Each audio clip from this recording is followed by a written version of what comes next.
Quiero hablar nuevamente de Jesús. A mí me gusta hablar de Jesús porque Dios no te cambia la prédica a última hora cuando hablas de Él. Siempre hay cosas que decir, a veces las palabras no alcanzan, pero siempre hay cosas que decir acerca de Jesús. Y sobre todo siento que estoy cumpliendo el propósito cuando justamente hablo de lo que Él hizo en una cruz por nosotros. Porque, como decía la semana pasada, que tuve el privilegio de predicar y compartir un mensaje con ustedes, hasta los teólogos pueden darnos mala información acerca de Jesús. Yo decía que un par de teólogos decían que Jesús, o mencionaban en un video que Jesús vivía en Orión.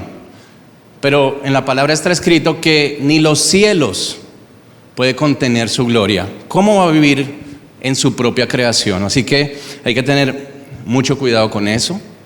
En Global, esta es una iglesia en la que se habla palabra. Esta es una iglesia que tiene más de 30 años. De hecho, mi esposa lleva 30 años justamente asistiendo a este lugar. Yo tengo unos 18 para los que no me conocían. Y esta iglesia ha sido de mucha bendición. Aquí no podía tener hijos, o no podíamos tener hijos a pesar de que hacíamos todas las diligencias del lugar. Y Dios, en algún momento, a través de la pastora Mireya, con una oración que ella hizo, Dios me dio a mi primera hija, Sofía. Y después, ya como Dios da doble, el milagro también parecía, Dios decía, Dios lo hizo una vez, no sé si lo va a hacer la segunda, pero Dios lo hizo también con mi hija Daniela. Y por eso estamos hablando de la importancia de la iglesia. Eclesía es iglesia. Yo recuerdo que cuando llegué a este lugar servía, tenía, no sé, parecía un rabacucu con un traje que era mucho más grande que yo. Y me acuerdo que servía allá en parqueo, era un anónimo más. A los ancianos de esa época me daban boches, me decían, yo tengo derecho a parquearme ahí. Y yo, bueno, no sé, yo estoy haciendo aquí lo que me mandaron a hacer. Y así fui creciendo a medida que justamente venía ahí donde nadie me veía. Junto con mi esposa llegué a danzar en esta iglesia. Yo fui danzarín con pandero. A mí me decían, ¿y los hombres pueden hacer eso? Sí, claro, David lo hizo. Y a mí no me daba ninguna vergüenza. Aquí estuvimos los dos hace muchos años, danzando para el Señor. Y creemos que la iglesia somos nosotros. La iglesia eres tú que estás ahí sentado. La iglesia Global es una bendición para cada familia que ha entrado por esa puerta, así como lo ha sido para la mía. Hay una mala percepción. Creemos que ser fiel en lo poco es servir. Creemos que es, no sé, estar en el equipo de anfitriones, venir los domingos, ocupar un lugar en cuanto a servicio. Pero realmente yo creo que esa mala percepción se deriva de que no hemos entendido a qué se refería el Señor. El Señor no se refería a hacer, Él se refería a lo secreto. Lo que haces en lo secreto se va a manifestar en público. A eso se refería, eso es ser fiel en lo poco. Y justamente hoy he querido compartir acerca de ser fiel en lo poco. Algunos alguna vez escucharon el título de un mensaje que yo compartí, se llamaba Público de Uno. Y aunque el mensaje o el título del mensaje es el mismo, en esa ocasión lo hice para honrar a la pastora Mireya, porque acaba de morir. Pero en esta ocasión lo hago, sin olvidarme de ella, para honrar a Jesús. Así que es un mensaje totalmente distinto. Ahora, quiero empezar hablando de algo que me ocurrió hace más o menos 2 años. Decido ir a donde mi socio. Él tiene 10 años menos que yo, pero es una persona en sabiduría, tal vez que me excede. Un tipo muy sabio, muy culto, tiene una biblioteca grandísima. Yo tengo un par de libros, no sé, 3, 4. Bueno, él tiene una biblioteca llena y siempre compra un libro nuevo. Y yo me dirijo siempre, cuando llego donde él, a su biblioteca, le digo, ¿qué libro nuevo tiene? Y él me muestra un libro que se llama Addiction by Design. Es un libro de unas 400 páginas, pero solamente 150 de esas páginas eran bibliografía. Y hablaba de la adicción, de cómo los casinos están hechos para mantener adictas a las personas, para hacer que jueguen y que no salgan de ahí. O sea, el libro mencionaba cosas como las curvas de las máquinas. Las máquinas no son agresivas, tienen unas curvas, no sé, 90, 60, 90, para buscar que la persona se quede ahí jugando, no sienta como que está haciendo algo malo. Hay poca luz. Los que han ido tal vez a un casino en Las Vegas se han dado cuenta que la luz del exterior es nula. O sea, ahí no se sabe cuándo es de día, cuándo es de noche. parecen un laberinto. Yo creo que muchos dicen, no, yo me voy, perdí mucho, y cuando no encuentran el lugar, vuelven justamente donde estaban. Pero vamos a jugar una vez más. Te dejan ganar, ya no se llaman tragamonedas, o sea, todo eso está en el libro, le dicen pagamonedas.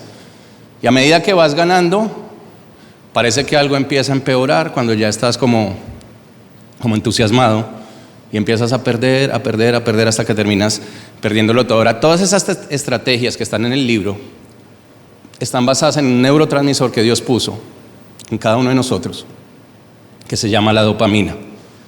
Sin embargo, élites, grandes maquinarias han querido tomar ventaja de ese neurotransmisor para hacernos esclavos de un sistema, para hacernos adictos.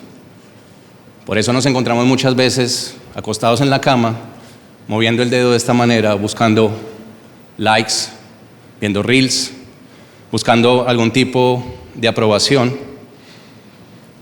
Pero llega un punto en que ya lo nuevo no es suficiente, llega un punto en que los chispazos de dopamina no alcanzan y necesitamos algo más, y la adicción se va tornando cada vez más peligrosa. Llega un punto en que hombres, conocido casos de hombres que caen en masturbación, después entran a chicasfaciles.com, ya no les alcanza, tienen que buscar algo adicional, algo que los mantenga entretenidos. Y lamentablemente, mientras eso sucede, nos olvidamos de lo más importante, que es nuestro propósito. Vivimos, esta generación de nuestros hijos, es la generación que todo lo infla, que por todo se queja. Hashtag, estoy muriendo lentamente, nadie me entiende. Es una generación que lamentablemente no respeta a sus padres. Yo vengo de una generación donde le teníamos terror a mi mamá, a mi papá, a nuestros padres. Pero es una generación, de donde yo vengo, una generación que también le tiene miedo a los hijos. Muchas veces yo encuentro que mi hija me está dando boches, regaños, porque es una generación que se ha hecho muchas expectativas. Ya el nuevo currency para esta generación son los likes, la aprobación. Todo el tiempo están buscando dopamina, distracciones. John Maxwell dice que el pecado es cuesta abajo, pero la obediencia es cuesta arriba. Nos cuesta obedecer, nos cuesta enfocarnos, y con tanta oferta en medio de esta sociedad, realmente es muy difícil, o se hace muy difícil si no tenemos herramientas el seguir a Dios. Si tenemos herramientas es mucho más llevadero. Por eso somos iglesia, por eso nos congregamos. No es pecado no congregarse, pero sí es muy difícil llevar una vida conforme a las Escrituras si no te congregas.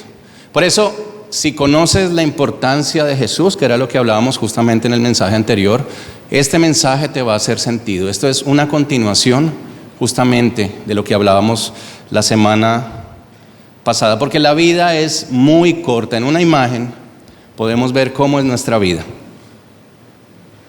Jesús empieza su ministerio a los 30 años, pero es aquí a los 33 que muere por cada uno de nosotros. Esa es nuestra vida. Ahí hay 90 años de nuestra vida. Aquí más o menos, si se tratara de la vida de mi hija, a los 45 ya tendría edad para casarse, ya podría buscar su pareja. De hecho, lo dice en la palabra, en suponías, suposiciones, no sé. Y no me pregunten el versículo, no voy a hablar de ese tema. Pero a medida que nosotros cumplimos años, no tenemos un año más, tenemos un año menos para hacer lo que nos toca hacer. Nuestra pastora Mireya Camilo, que está con el Señor, nace en 1935 y muere en el año 2021. Pero este guión en la vida de ella representa una vida que vivió para Cristo. Ese guión representa la vida de una mujer que hizo todo lo que pudo para ese público de uno. Porque es mientras estamos aquí en esta tierra que podemos hacer, ya después no hay otra oportunidad. Esa es la mujer que se esmeraba por adorar a Dios, y es en ese intervalo de tiempo, mientras estamos aquí, que podemos entonces buscar a Dios, o buscar, no sé, distracciones. Como hay tanta oferta, como hay tanta distracción, quiero compartir con ustedes varias herramientas que les pueden ser útiles para que busquen ese público de uno. Lo primero, no contiendas con él. ¿Quién se ha encontrado a veces discutiendo con Dios y enojado? A mí me ha pasado, Señor, pero ¿por qué me pasa esto? Ya me acordé. ¿Les ha pasado? Job 40, del 1 al 2 dice: además respondió Jehová a Job y dijo: ¿es sabiduría contender con el Omnipotente? El que disputa con Dios responde a esto. Ahora, hay muchas maneras de contender con el Señor. Llevando una vida desordenada, eso es contienda con Él. Alguna vez hice un seminario en Landmark y me enseñaron algunos breakthroughs, así se llaman, como revelaciones, cosas prácticas para la vida que uno no entiende fácil. Me decían: mira, a veces la vida te da dos sabores para escoger, chocolate y vainilla. No pidas otro sabor, porque eso es lo que la vida te está ofreciendo. De hecho, conozco la historia de una mujer que tenía una vida aparentemente exitosa, estaba yéndole muy bien en el trabajo, todo parecía salir como ella siempre lo había soñado, pero el cáncer vino a interponerse entre su éxito y sus planes de vida. Y cuando el doctor en ese momento le dice: tienes cáncer, ya no puedes seguir trabajando, tienes que tomar tiempo para ti, ella dice: no tengo tiempo para enfermedades ahora, estoy en la cúspide de mi carrera. Por eso, si Jesús, esto es un principio que puede parecer hasta ilógico, pero si Jesús y yo tenemos una diferencia, yo estoy equivocado. Alguien me decía también: desde que llegué al Evangelio todo es peor. ¿Ha pasado que se le ha pasado ese pensamiento alguna vez por la cabeza? Me decía: mira, yo estaba tan bien y llego al Evangelio y todo pareciera que se volvió patas arriba. Y alguien, un amigo muy cercano, me dice: mira, todo estaba perfecto, mi relación con mis hijos era excelente. Y una vez llego al Evangelio, lamentablemente, todo empezó a cambiar. Yo siento que yo estaba mejor fuera del Evangelio. Y yo le digo: no, lo que pasa es que tú estabas postergando las conversaciones difíciles, sobre todo con la hija, en ese momento, con tu hija. Tú estabas postergando y dejando que ella hiciera lo que fuera. Y Dios, dale gracias a Dios que vino a tiempo a intervenir a tu vida para que tú supieras que necesitabas confrontar a tu familia, a tus hijos, que necesitabas tenías que ponerle límites. Y que si no lo hubieses hecho a esa edad, tal vez 13, 14 años tenía ella, cuando ella cumpliese 22 ya iba a ser muy tarde. O sea que el Evangelio es bendición. Lo que pasa es que a veces nuestra vida está en tanto desorden que Dios, cuando entra en nuestra vida, viene a ordenar, y eso aparenta ser un desorden que después trae mucha bendición. Yo sé que es el caso de muchos aquí. Era mi caso. Tenía tantos desórdenes que yo decía: Señor, pero a mí, nunca me pasaba nada. Nunca te vas a encontrar el diablo de frente si vas en la misma dirección que él. Por eso Juan 21...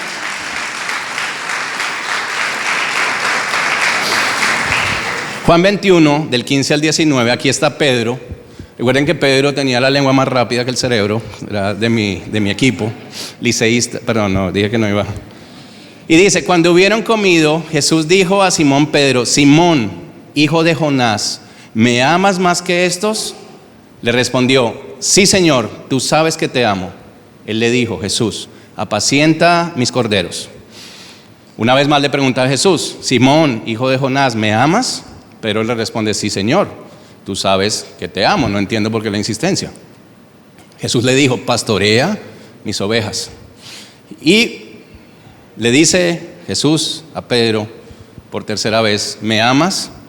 Ahí Pedro, que era, no sé, un poco acelerado, le dice: Señor, de verdad me hace sentir triste que te estoy respondiendo que sí, que tú sabes que yo te amo y tú lo sabes todo.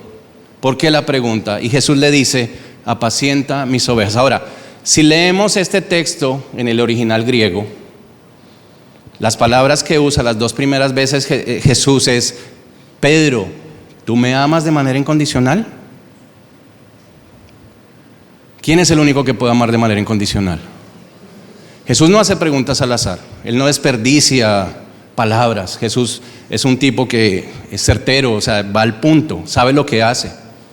Nunca nadie le pudo salir adelante. Cuando quisieron salir adelante con preguntas difíciles, ¿de quién es esta moneda? ¿A quién se la damos? ¿A Dios o al César? Jesús dice de las cosas más magistrales que yo he escuchado: a Dios lo que es de Dios y al César lo que es del César. Jesús sabía justamente qué hacer, en qué momento hacerlo. Pero en este momento Él quería enseñarle a Pedro que Él es el único que tiene amor incondicional. Repito o insisto, las dos primeras veces Jesús le dice: Pedro, tú me amas de manera incondicional, y Pedro le dice: sí, Señor, yo te amo de manera incondicional.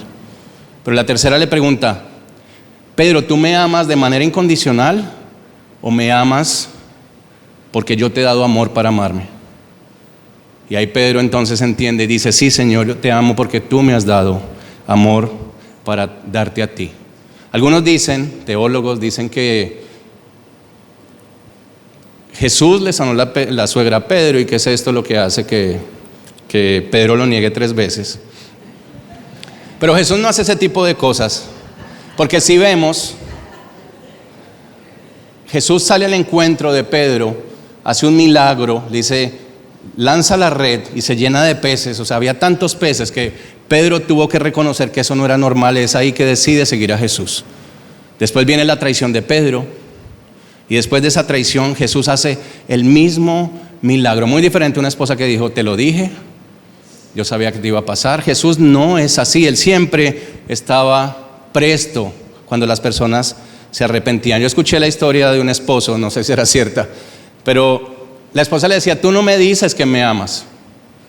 Él dijo: mira, te dije en el altar que te amaba, y si cambio de opinión yo te lo voy a hacer saber.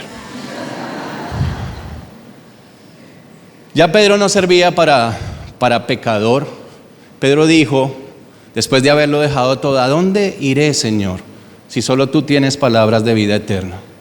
Ya Pedro había dejado de contender con Dios y había entendido que todo se lo debía a Él. Ya no era un pescador común, era un pescador de hombres. Ya su corazón cada vez se estaba haciendo más conforme al de Jesús, tanto que murió también clavado en una cruz.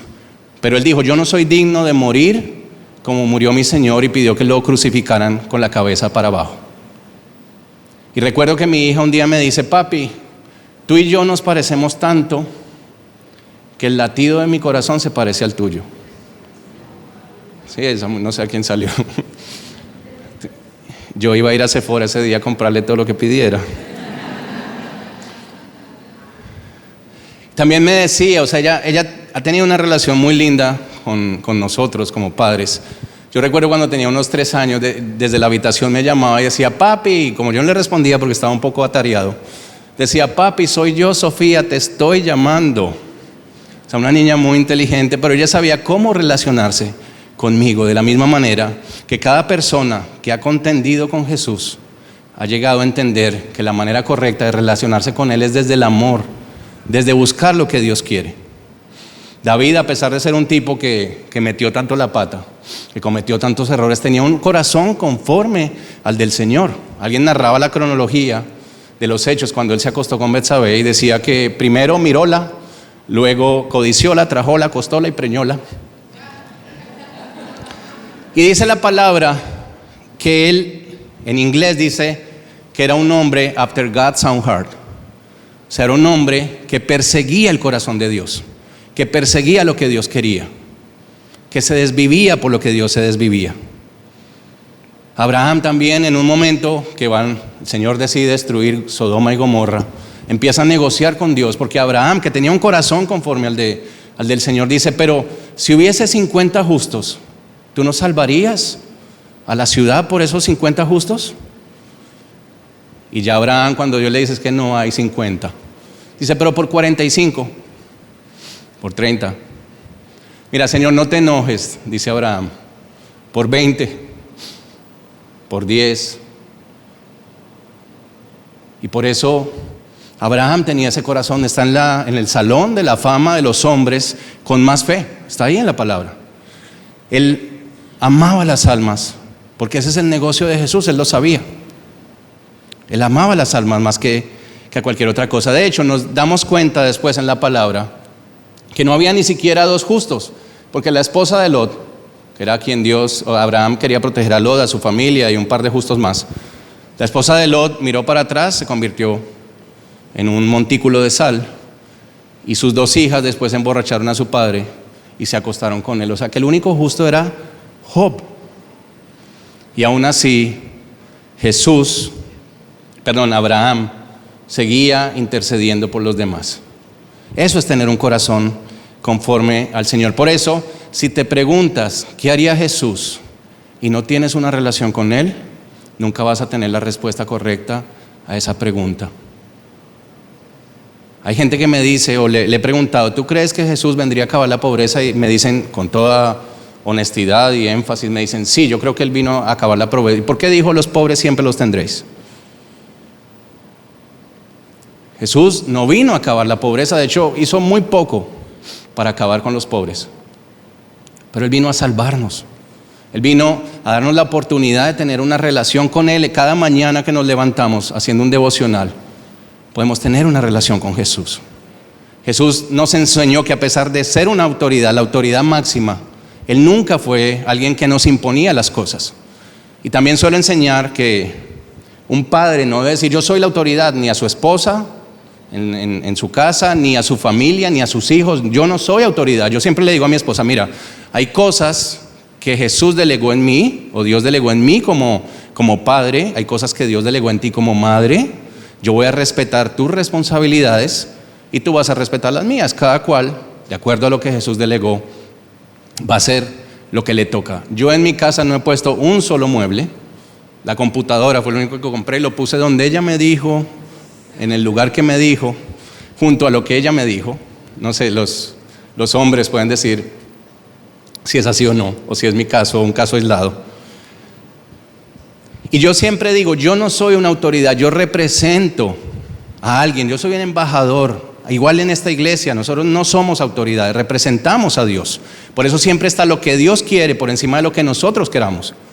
Si Dios me dice, mira, trata bien a esta persona, aunque me caiga mal, yo no puedo decir, yo soy la autoridad, la voy a tratar mal, porque así no funciona. Yo simplemente voy a hacer lo que Jesús me dice que haga como embajador del reino.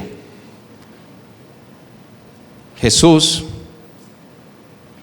cuando no contiendes con Jesús, las cosas van a ser mucho mejor para tu vida. Y por eso el siguiente principio es que Él es el único juez, el único. Y esto lo viví en carne propia, ya voy a explicar por qué. Pero antes de eso, quiero mencionar lo que dice Hollywood a través de una gran película, Great Debaters, no sé si algunos lo han visto, con Denzel Washington, una de mis películas favoritas, mi actor favorito. Y en esta película se está viviendo la época donde la persecución y el racismo era terrible. Estaban matando personas de color en Estados Unidos, las crucificaban literalmente y las encendían en fuego, en llamas. Y esa película se trata del equipo de debate que decide ir a competir a diferentes estados. A veces cuando cruzaban de un estado a otro, su vida peligraba. Veían cómo mataban a sus hermanos y era un grupo de jóvenes dirigidos por su profesor, Denzel Washington. Y en la película, Denzel Washington se aparta con ellos y empieza a dejarle uno de los principios más importantes, más que claro.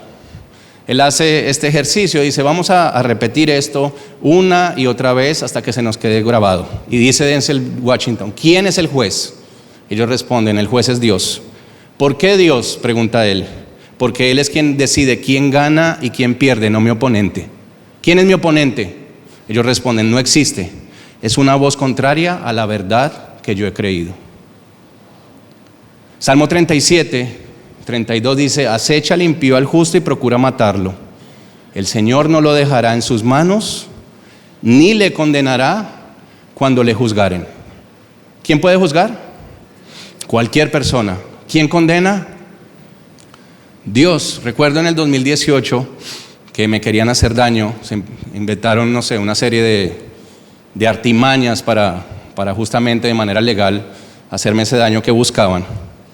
Y yo me aprendí este versículo y lo recitaba de día y de noche. Yo soy de mucho dormir, pero me levantaba todos los días a las 5 de la mañana y me aprendí Salmo 35, Salmo 37, Salmo 122, Salmo 23, Salmo 91, todos los salmos. Y los repetía los recitaba una y otra vez. Y a medida que me llegaban intimaciones y demandas, yo repetía esto, porque yo era inocente. Acecha el impío al justo y procura matarlo. Jehová no lo dejará en sus manos, ni le condenará cuando le juzgaren. Dios es tan maravilloso que ellos empezaron a pelear entre ellos, no se ponían de acuerdo. Y al final, 9 meses después de un proceso bastante doloroso, yo salí más que bien librado. Ahora, yo sé que tal vez a usted le ha pasado lo que me pasa. Yo digo, mira, yo creo que Dios lo puede hacer porque es todopoderoso, pero es que tal vez no lo quiera hacer. ¿Le ha pasado alguna vez? De hecho, hay una historia real de un pastor. Ese pastor empezó a orar porque le tenían un Dream to Go. No es en este país que eso sucede, pero el equivalente al Dream to Go del lugar, pues estaba justamente a una esquina de la iglesia y la música no los dejaba dormir. Ellos estaban cansados y decían, yo no quiero eso ahí. Y empezaron a orar fervientemente para que Dios hiciera algo con ese lugar. De pronto cae un rayo en el lugar a la semana, destruye todo lo que ahí había. Y el hombre, dueño del lugar, que se entera que estaban predicando para eso, dice, yo los voy a demandar. Llegan donde el juez, y el juez le pregunta al hombre, ¿qué es lo que sucede? Él dice que esta gente se puso a orar y Dios me destruyó el lugar. Y le pregunta él al pastor, el juez al pastor, dice, ¿usted qué tiene que decir? No, yo estaba orando, pero yo no sabía que eso iba a ocurrir. A veces creemos que Dios lo puede hacer, pero no creemos que Dios lo va a hacer. Ahora, como único juez, Él hará una pausa en la eternidad para preguntarte qué hiciste con los talentos que Él te dio, que te ayudarían a cumplir el propósito por el cual Él te creó. Conozco personas que saben que Dios es su juez. Tenía en algún momento un colaborador, yo era su jefe, y este muchacho no hacía nada en todo el día más que hacernos reír a todos los que estábamos ahí. Yo decía, esto no puede ser. Han conocido personas así que están en la empresa solo para hacer reír al resto, pero no hacen absolutamente nada. Y yo decía, no, yo tengo que hacerlo sacar de la empresa. Yo como jefe, en ese momento, que sentía que era la autoridad, y vuelvo y repito, no somos la autoridad, representamos una. Yo decía, lo voy a hacer sacar. Y empecé a hacer todas las diligencias. Resulta que un grupo de personas que antes no lo querían tampoco, empezaron a defenderlo. Y yo decía, pues yo lo quiero votar, este sinvergüenza, lo único que viene acá es hacer chistes. Esto no puede ser. Y de pronto, cuando no puedo, por más que intenté, me di cuenta que él cumplía un principio muy importante: honrarás a tu padre y a tu madre. Porque a veces creemos que venimos a este mundo a trabajar, pero Dios tiene un propósito mucho más grande, mucho mayor que simplemente estar en un trabajo. Y es cierto que como cristianos tenemos que dar ejemplo, que no podemos ir a un sitio a predicar sin dejar, o dejando de hacer lo que tenemos que hacer. Pero Dios me enseñó una lección muy importante. Después, como 2 años después, lo intentan votar esos que lo habían defendido, y ya yo no quería votarlo. Dios había cambiado algo en mí, porque Él cumplía un propósito. Él sabía quién era su juez. Él estaba enfocado. Y por eso el siguiente principio es: mantén el enfoque. ¿Cómo puedo mantener el enfoque? Leyendo la palabra a diario, haciendo mi devocional, orándole al Señor todos los días. Recuerden que no se trata de ser fiel sirviendo en este lugar.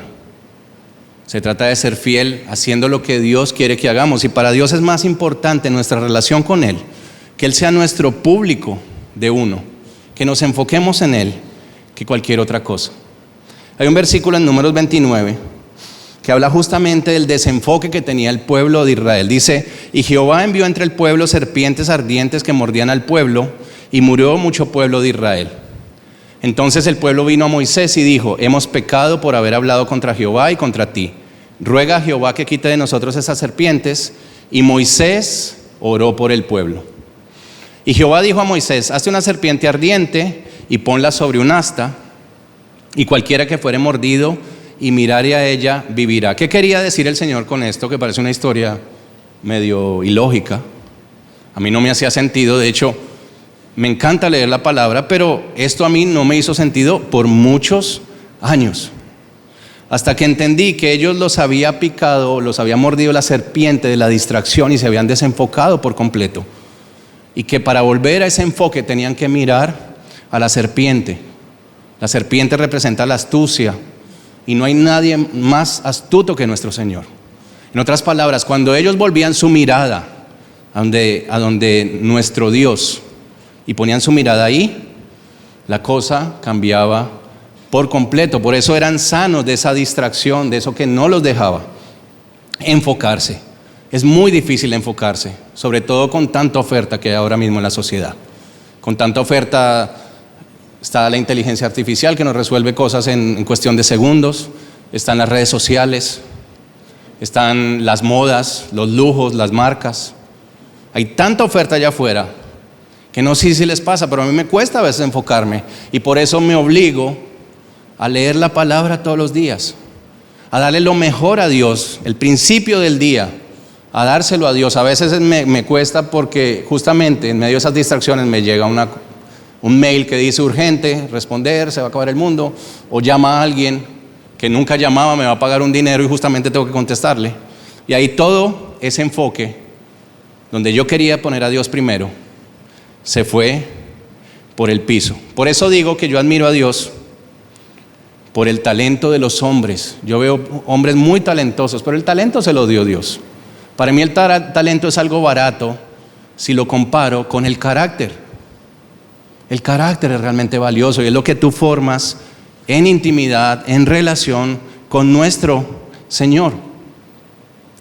Nehemías, que estaba haciendo una gran obra, ellos, dice la palabra, que con una mano leían y adoraban y con la otra construían, con una peleaban y con la otra construían. Imagino que en el medio también adoraban. Y dice que lo mandaron a amenazar. Y él le respondió: yo hago una gran obra y no puedo ir, porque cesaría la obra dejándola yo para ir a vosotros. En otras palabras, no tengo tiempo. No, gracias. No me interesa. He visto muchos jóvenes que están a punto o están en edad de casarse, más que eso, de conocer una pareja o conocen una pareja, y se desenfocan también. A veces se desenfocan, no sé, ya cumplen 35 años, 36, y dicen: yo quiero casarme. Siempre mi respuesta es la misma: enfócate en Jesús, olvida eso, déjalo en las manos de Él, y Él, por amor a ti, no se va a acordar de las promesas que Él te hizo, aunque tú las olvides. Por eso hay un chiste que dice que de los 18 a los 25, las mujeres dicen: muchos son los llamados cuando se trata de novio. No todo el que dice Señor, Señor entrará en el reino de los cielos. Pero a los 26 a los 30 eso cambia un poco. Ya es: vengan a mí los que están cansados. Apresura tu palabra, Señor. 35-40, el que viene a mí no lo echo fuera. No llames inmundo lo que yo he santificado. 45 y 50, cuida lo que tienes. Retén tu corona. 60-65, aún hay lugar. Y 80 y 90, caerán a tu lado 1000 y 10,000 a tu diestra, más a ti.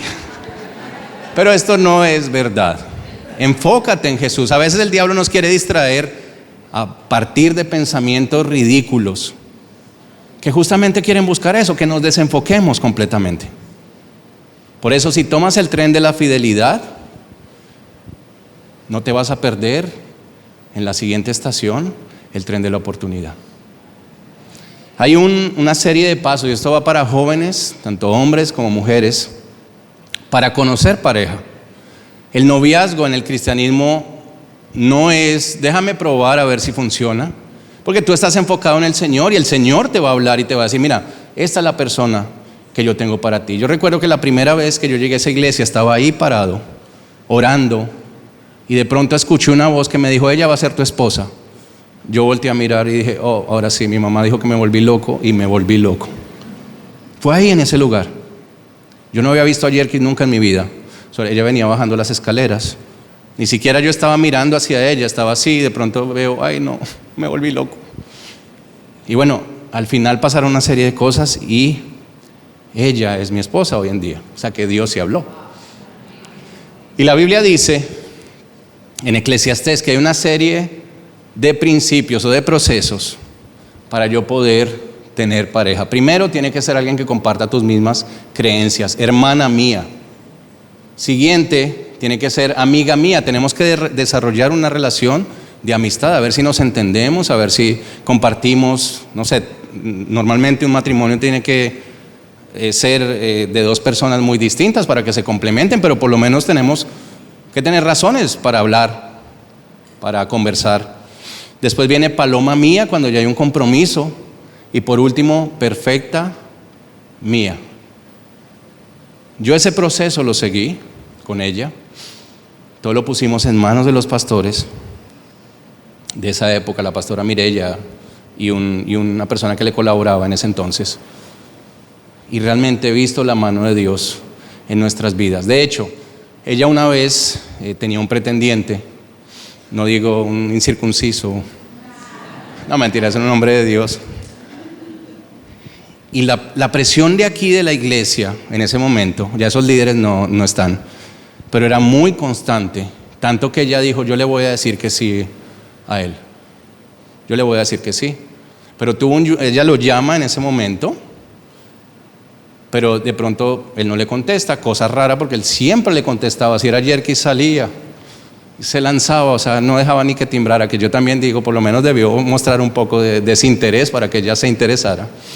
Eso para los jóvenes. Y de pronto ella en ese sueño, o sea, cae en un sueño profundo y ahí mismo está soñando que todos están felices, que todos están en una fiesta, es la boda, la fiesta de la boda, pero ella se sentía triste y estaba en un rincón llorando desconsolada. Eso de el peor es nada, eso no funciona. Ten una relación con Dios para que Él te revele quién es la persona para ti. Jesús salvó al mundo, como digo, suelo decir, a nivel Dios. Si yo hubiese venido a esta tierra, si me hubiesen encomendado la labor de Jesús de venir y hacer que la gente se volviera a mí, o sea, obviamente salvando las distancias en el papel de Él, yo hubiese venido con unos, no sé, 10,000 ángeles, guerreros así con espada, hubiese empezado a cortar un poco de cabezas y después digo, ¿entendieron o no? Pero Jesús lo hizo de manera muy diferente. ¿Saben por qué los judíos no creen en Jesús? Porque la Biblia habla de un Mesías sufriente y habla de un Mesías triunfante. Y ellos no creen en Mesías sufrientes. Ellos solamente quieren ver al Mesías triunfante. De hecho, ellos pensaban que eran dos. Y están esperando ahorita al triunfante. Pero Jesús dice en Isaías 53:7, angustiado él y afligido no abrió su boca, como cordero fue llevado al matadero, y como oveja delante de sus trasquiladores enmudeció y no abrió su boca. Jesús vino a salvar el mundo muy lejos de las expectativas que ellos tenían. Pero Él es el mismo Mesías sufriente que vino y el Mesías sufriente que vendrá y lo veremos en gloria. Ellos querían un Jesús más coherente con lo que ellos deseaban. Pero Jesús no viene aquí a servir a nadie. Jesús no va a parar el mundo hasta que tú decidas entender lo que Él quiere. Simplemente obedece. Es difícil obedecer sin entender, pero Él dijo, un poquito me veréis, otro poquito no me veréis. Lo que no entiendas ahora lo vas a entender después. Jesús vino a simplificar 613 leyes. Él dejó un decálogo. Dios deja un decálogo. Y por cada letra del decálogo, los judíos lo hicieron 613 leyes, 248 de cosas que se podían hacer. conforme a los huesos del cuerpo. Miren cómo estaban los tipos, buscando que nadie se salvara. 365 de cosas que no se pueden hacer, conforme al número de días que tiene nuestro año. Y Jesús, unos vinculantes, o sea que tenían consecuencias, otros no vinculantes, que no tenían consecuencias, son más como mandatos. Y Jesús los simplificó en 2 porque nadie fue capaz de cumplir tantas leyes. Al final no se trata de lo que hacemos, sino de lo que Él hizo. Y por eso nuestra relación tiene que ser una relación centrada en Él, donde Él sea nuestro único público. Por eso, a medida que Jesús iba a esa cruz, iba trazando un círculo más grande, desvirtuando todas estas leyes, simplificándolas en amarás a Dios sobre todas las cosas y a tu prójimo como a ti mismo, para que fuera muy sencillo su yugo de llevar y todos pudiésemos estar incluidos. Él trazó un círculo más grande que nos incluyera a todos. A medida que moría, iba derramando su sangre, pero también a medida que fue resucitando y nos devolvió la vida a nosotros. Porque Jesús es nuestro pastor. Nosotros podemos ser simpáticos, es decir, una simpatía es me siento mal porque alguien cayó en un hoyo, cayó profundo. Empatía, podemos ser empáticos, me meto en el hoyo contigo para que sintamos lo mismo. Pero Jesús fue compasivo porque ideó un plan para que todos pudiéramos ser salvos. Compasivo, de tal manera que en Mateo 9:36 dice, y Jesús dice, y al ver a las multitudes tuvo compasión de ellas, porque estaban fatigadas y dispersas como ovejas que no tienen pastor. Jesús es nuestro buen pastor. La iglesia no es de gente perfecta. Todos somos imperfectos. Yo soy de los más imperfectos que se arrepienten y buscan un corazón conforme, que mi latido sea conforme al latido del Señor. Esa es una de mis oraciones principales. Por eso cuando oran por mí me dicen, tú tienes un corazón conforme al del Señor. Ay, eso me hace llorar de una manera impresionante. Sin embargo, en una época muy difícil de esta iglesia, hace más o menos 15 años, la pastora Mireya en ese entonces estaba sufriendo algunas complicaciones de salud. La pastora Nina estaba llegando al país y estaba acomodando todo. Y de alguna manera yo me sentía solo, no tenía como a nadie que me pudiera guiar. Y empecé a practicar uno de los principios que le recomiendo a cualquiera de ustedes porque tuvo más éxito en mí que cualquier otra cosa. Yo dije, tú, Señor, vas a ser mi pastor y yo me voy a levantar de la mañana y voy a empezar a orar. Y voy a empezar a leer tu palabra y tú me vas a revelar a través de tu Santo Espíritu. Y esto va a ser una relación entre tú y yo, porque tú eres lo que yo necesito en esta temporada. Y me mantenía enfocado, hacía lo que me ponían a hacer. No era un don nadie conocido, todavía lo soy. No es que eso haya cambiado. Pero estuve enfocado ahí todo el tiempo, sabiendo que la amistad con Dios es enemistad con los hombres y que la enemistad con los hombres, que la enemistad con Dios es la amistad con ellos. Por eso no esperes que te agradezcan lo que haces. Si decidiste que Jesús es el público de uno, el único espectador al que quieres agradar, no esperen que te lo agradezcan, ni tus hijos. Yo sé que hay mamás aquí que dicen, pero este no me agradece absolutamente nada y yo me desvelo por él. Un día van a llegar y no me encuentran, me decía mi mamá. Me tienen cansado. Pero de eso se trata muchas veces la vida, de agradarlo a Él.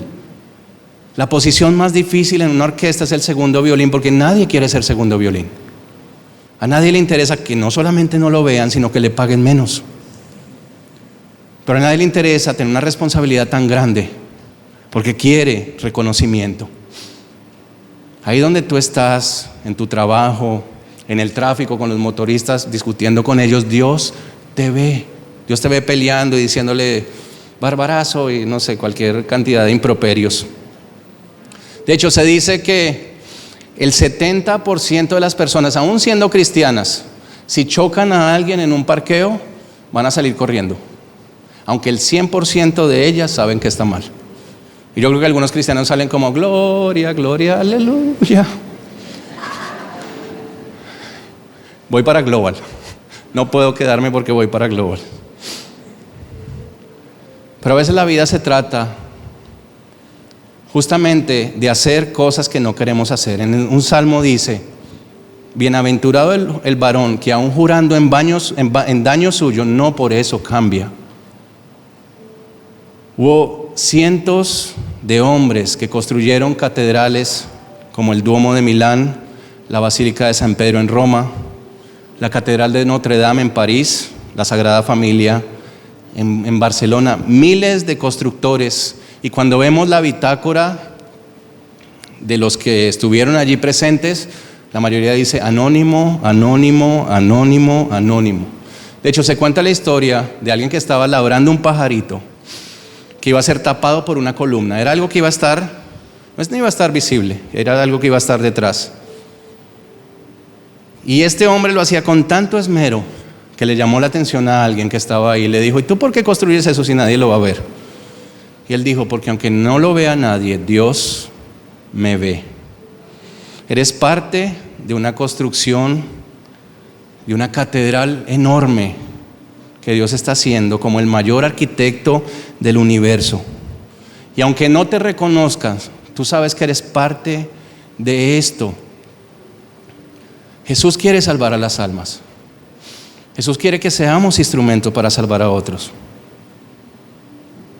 Jesús quiere, como dice Martin Luther King, nos dijo: si ayuda a una sola persona a tener esperanza, no habré vivido en vano. Yo quiero que veamos este video.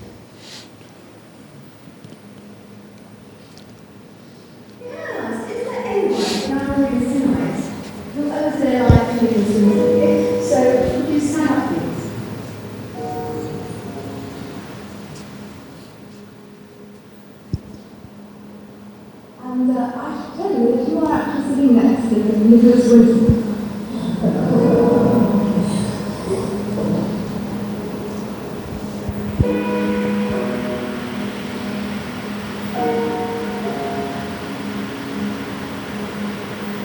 Rudolph Bessie, who is with us here tonight. The producer is with us here tonight. Lady Winona Grove Baines. And there she is.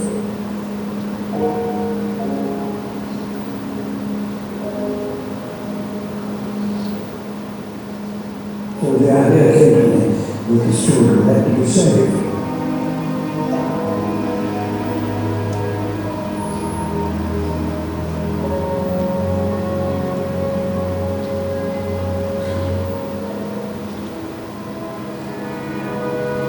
I went out into the camps where the people who had been displaced were put. And it was winter and it was cold. All I knew was that the people that I met couldn't get out, and they were looking at ways of the means of getting their children out.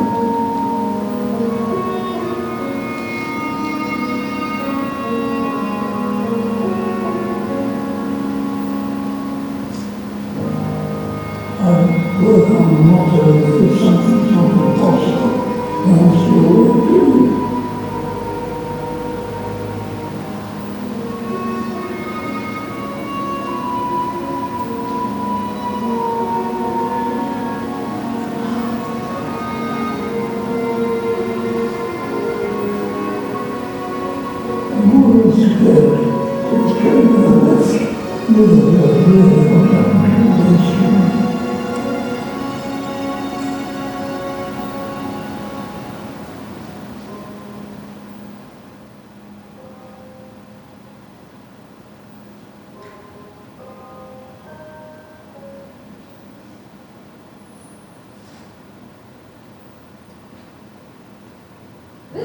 This is graphic.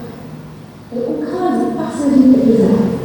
But back here, you will see is the list of all the children and the foster families who took them in.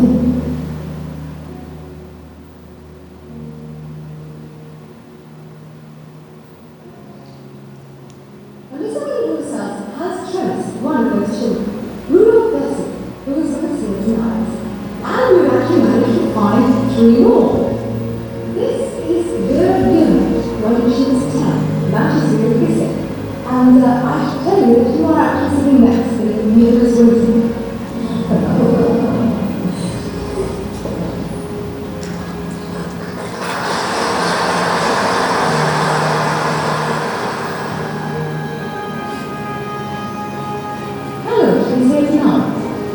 you too can play and sing.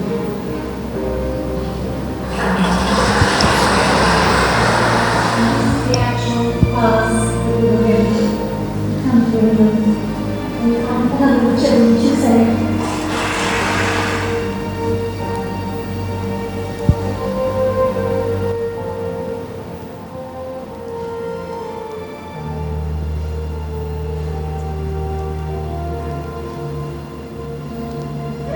Is there anyone in our audience tonight who owes their life to Christmas? If so, could you stand up, please?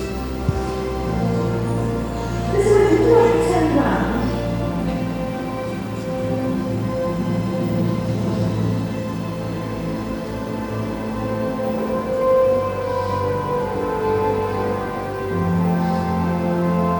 On behalf of all of them, thank you very much indeed.